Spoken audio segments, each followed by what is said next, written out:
The idea that food can influence our genes has captivated scientists and the public alike.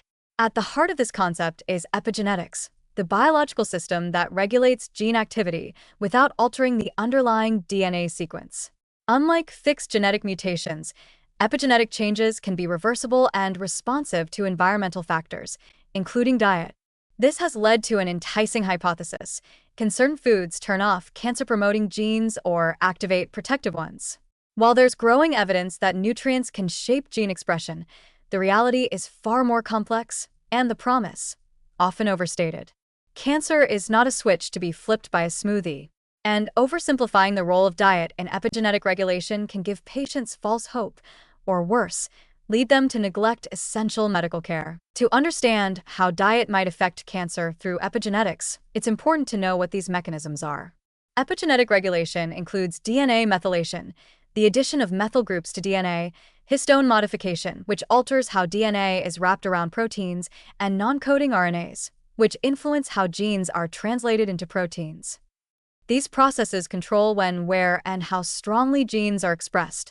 In cancer, the epigenetic machinery often goes haywire, silencing tumor suppressor genes and activating oncogenes in ways that allow cells to grow unchecked. Some dietary compounds have shown the ability to influence these epigenetic marks.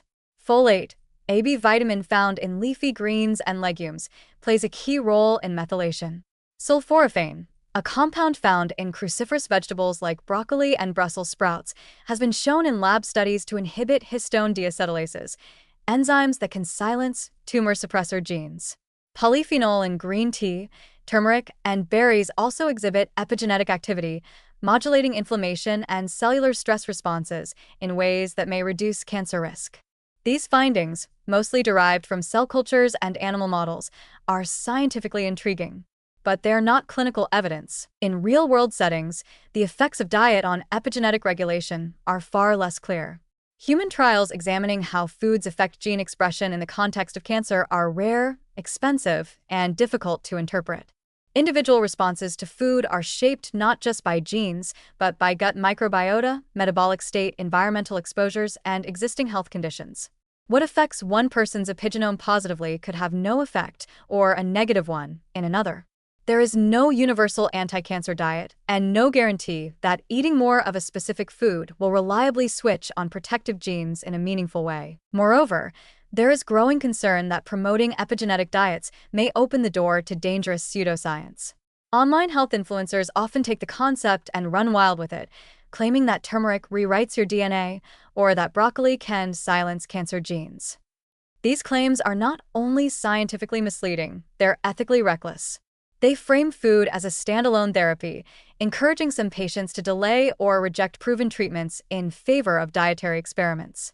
No food, no matter how nutrient-dense or biologically active, can reverse a tumor on its own. And relying on diet to manipulate the epigenome is not a substitute for chemotherapy, immunotherapy, or surgery. Even worse, many of the foods associated with epigenetic benefits are now commercialized into expensive powders, extracts, and supplement bundles marketed to cancer patients. These products are rarely standardized or regulated, and their epigenetic effects, if any, are far from proven. Consumers may be spending large sums of money on formulations that have no meaningful impact on gene expression, or that contain doses far below what's used in lab studies. This monetization of epigenetic science not only distorts the truth, it preys on fear and vulnerability. That said, there is still value in understanding the relationship between diet and gene expression, if it is approached responsibly. The foods that support epigenetic health tend to be the same ones recommended in evidence-based dietary patterns like the Mediterranean or DASH diets, rich in fruits, vegetables, whole grains, healthy fats, and lean proteins. These diets are not just anti-cancer, but broadly protective against cardiovascular disease, diabetes, and neurodegeneration. They promote a stable metabolic environment, reduce systemic inflammation, and support cellular repair processes.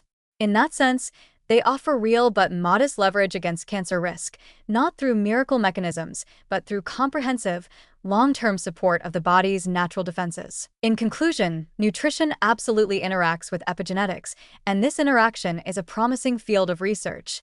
But the idea that you can switch genes on or off at will with specific foods is both scientifically naive and potentially dangerous. Cancer is a multifactorial disease shaped by genetics, environment, immune function, and time. Diet is a piece of that puzzle, not the solution. To suggest otherwise not only overstates the science, it distracts from the difficult but necessary work of managing cancer through tested, multidisciplinary approaches.